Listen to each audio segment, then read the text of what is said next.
Hello, everyone. Sufit here. I'm here today with Charles B. Ticker, estate mediator, and we're going to talk about 3 ways to lower the temperature in a mediation. Charles, welcome. Hi, Sophie. So tell me, what would you say is the first way to lower the temperature between the parties in a mediation? Well, what you have to do, of course, is make sure everybody is comfortable because they're coming to these mediations with so much emotion and anger and fear and mistrust. So one of the things that happens very often right at the beginning, especially since we've been doing these mediations on Zoom, is the parties don't want to look at one another on the computer screen. And so when you suggest this joint session at the beginning where I can give my spiel about what mediation's about and what the day is going to look like, they don't even want to go on the screen. So they end up, wanting to turn their video cameras off. That's what I usually do as a compromise. Okay, you can appear, but no one's going to look at you. And you got to explain to the parties, look, if you don't sell this case, you're eventually going to end up in a courtroom and you're going to have to face your sibling and be there in person. And you can't put a paper bag over your head. So, so you have to sort of coax the parties a little bit to just relax and let's at least start off baby steps, and you don't have to turn on your camera, but it's not ideal. Would you encourage them to turn on their camera if you can?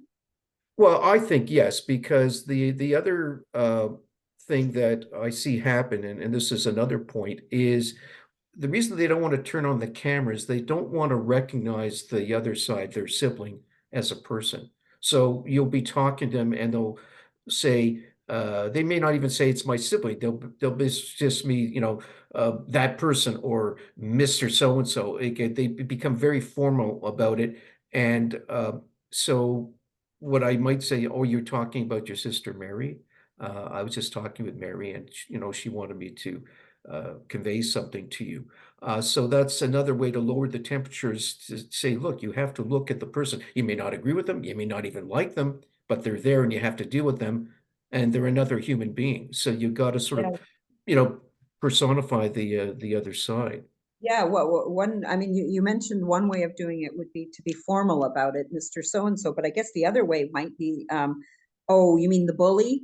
You mean bossy pants? Like just maybe some kind of name calling or vilifying the other person. So far you mentioned 2 ways to lower the temperature. One is to encourage them to actually appear at the joint session and turn on the camera, or as a compromise, appear and not turn on the camera. And secondly, to use phrases like, oh, you mean your sister Mary, like to make sure they recognize the other party as a person.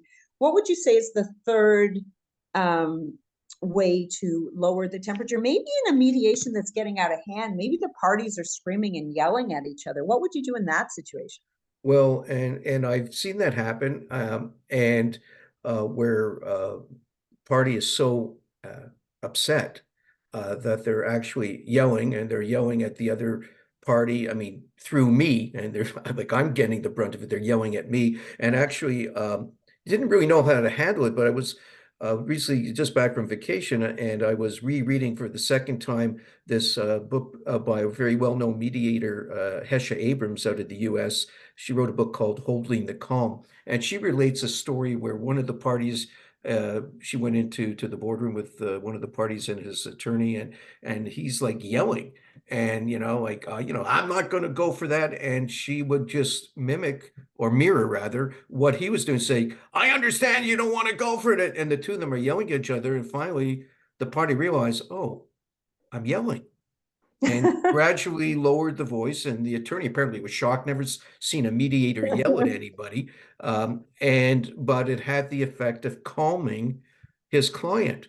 So I haven't done that yet, yelled at a party. I mean, I cannot imagine you doing that. it sort of goes against what you think a mediator should be doing. We're supposed to be Yeah. calm and neutral, but it is something that maybe I will use because it worked for Hesha Abrams, so you never know. But the whole thing is to lower the temperature, because Yeah. people cannot think clearly if if their emotions are running rampant, right? So. Yeah, it kind of reminds me a little bit of what Tony Robbins calls a pattern interrupt, you know, that the person's yelling and you just sort of interrupt that.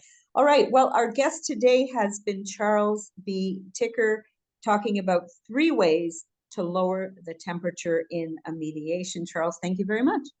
You're welcome. Thanks.